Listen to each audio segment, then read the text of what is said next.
Hey everyone, it's Chris Loud. In this painting tutorial, I'm going to share 10 secrets and techniques to help you let go and be in the moment when creating intuitive abstract paintings. And although I tried to show all of these in this demo to some extent, I'm not necessarily saying to use all of these with every intuitive painting you do. And we'll also see if you notice what I failed to see in this painting until I was almost done with it, which looking back was probably a good thing. Okay, so number one, embrace the flow. Let your emotions and the energy of the moment that you're in guide your brushstrokes and marks. Trust your instincts and paint without overthinking. Start loose, allowing the brush or tool to move freely across a surface, and this can create a natural rhythm and spontaneity in your work. Number two, layer for depth. Layers add complexity and depth to your abstract pieces. So since you're now embracing the flow, begin with a base layer of broad and a sweeping underpainting. Once that's dry, you can start adding layers of varying colors and textures using whatever tools you want to, like stencils, palette knives, paintbrushes, sponges, or even your fingers, whatever. And number three, kind of what I'm doing right now, intuitive shapes.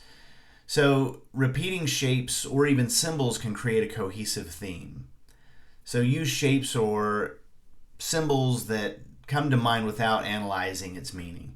Repeat it throughout the painting in different sizes and colors to unify your piece. And if some get covered up along the way, that's okay. So I'm using a homemade stencil that I created with a hot glue gun. And, at this point, laid the paint down and I thought, okay, I want to get some shapes in there. So I just reached over and grabbed one of the stencils that I have and started putting that down and just kind of reacting once I pull that up to what I was seeing. Do I need to add more? Is it going to take away if I add more? Can I cover these up easily? Really just kind of playing with this stencil.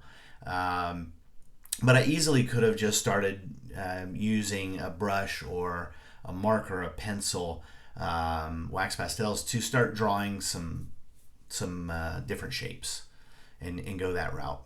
I just happened to work with a stencil on this one.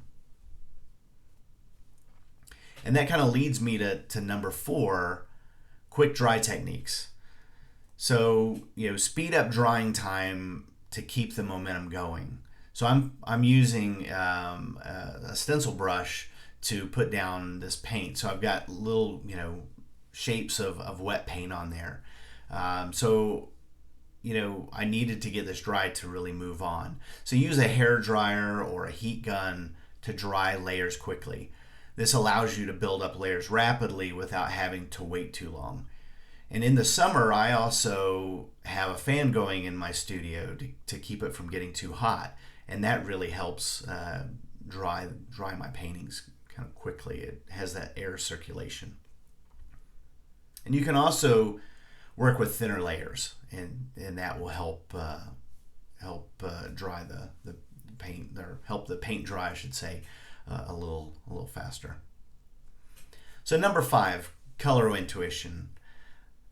Colors can evoke emotions and set the mood of your painting. So choose colors that resonate with your current feelings. Experiment with blending and contrasting colors to see what combinations feel right intuitively. So I started with light olive green, Windsor blue, and titanium white. And those felt relaxing and right for how I was feeling when I started this. And tied in with that is number six, intuitive color mixing. Mixing colors directly on the painting surface can lead to surprising and unique results.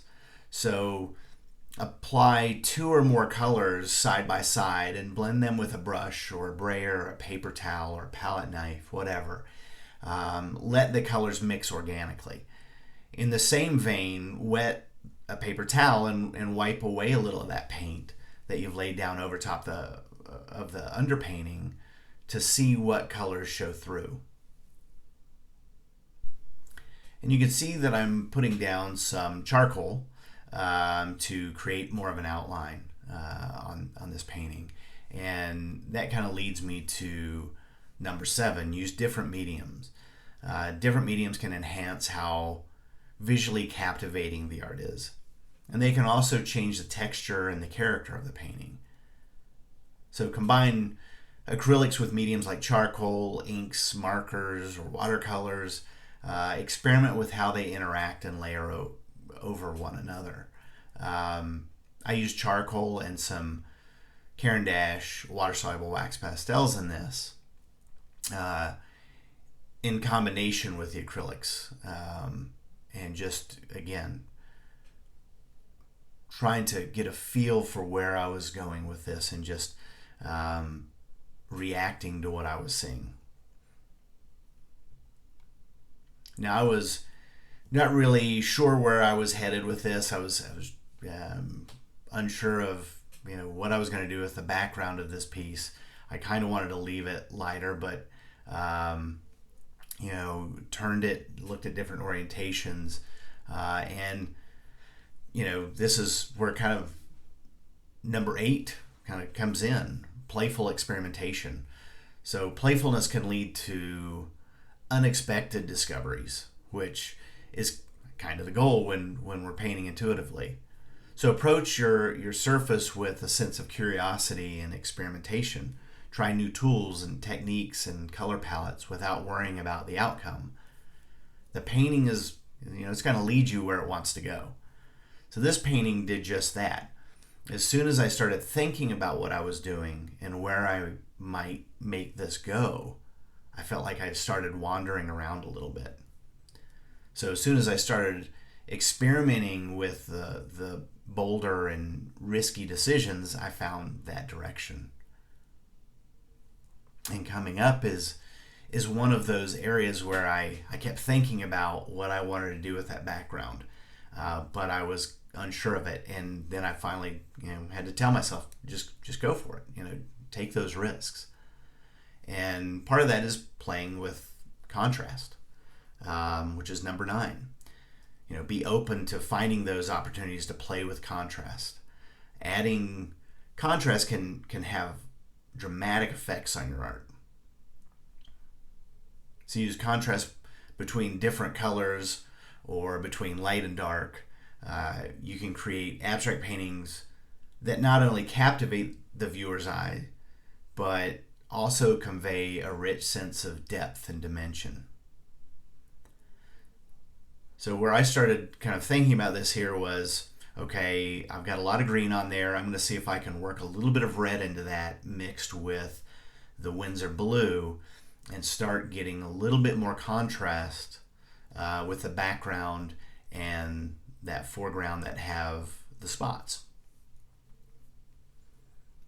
So it gave me this dark, rich color that I started playing with on the borders and trying to pull the spotted area forward a little bit more. And once I started making those bold moves, it was easy for me to go to that next step and start covering a little bit more of that background up with that dark color. So we'll go over number 10, which is a little different than the other ones here in just a minute. If you like this video, feel free to give it a thumbs up. If you would like to see more videos like this, other tutorials, art demos, and challenges, don't hesitate to subscribe. And as always, if you have any feedback or questions, I'd love for you to leave me a comment. So number 10, intuitive title creation. That's a little different on this one. Titles can reflect the emotional and conceptual essence of your work. So you can see now that I turned this, and right away I started seeing kind of a leopard, the eye of a leopard. So after completing a painting, sit with it and let a title come to you intuitively.